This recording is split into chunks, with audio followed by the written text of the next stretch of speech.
From a sales associate's perspective, I hear this all the time. It's back to basics.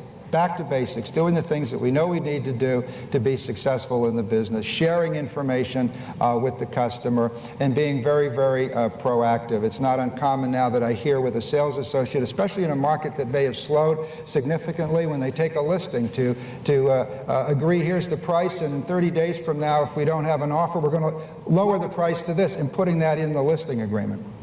And really being proactive with the customer, doing more on the web, and also managing their own business, looking at expenses, and are they getting the biggest bang for the buck on their investment. The one thing that we're starting to see a lot of now, and I'd just like to mention this because I think it's important, I believe there's a lack of consumer confidence right now, and I think you probably all agree, in the housing market. If you talk to people, they think, I hear a lot of fence sitting going on. Now's not the time to buy, now's not the time to sell. And what's ironic about it is we'll still sell somewhere between 5.8 and 5.9 million homes this year.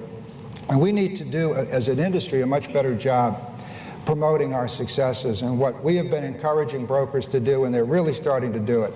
And this applies not just to our brokers, but to the industry.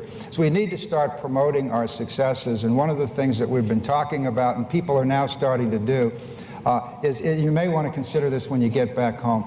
Dedicate 20% of the property advertising that you're doing now to promoting sold listings.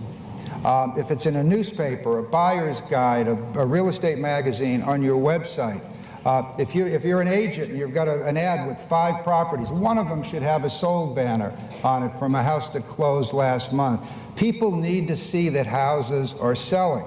If you're running an ad that's got 50, 10 of those houses should have sold banners scattered around the ad, because what happens is people read all this negativity about the real estate market, and then they go to their newspaper or buyer's guide and the website, and all they see are houses for sale, and they don't realize that these houses are selling. So you need to let people know that, so if they read this negative article, then they look in the classified section, they're going to see, well, maybe that's true nationally, but it's not true in my local market. So I think that's a way, as an industry, and the more of us that do that, the better.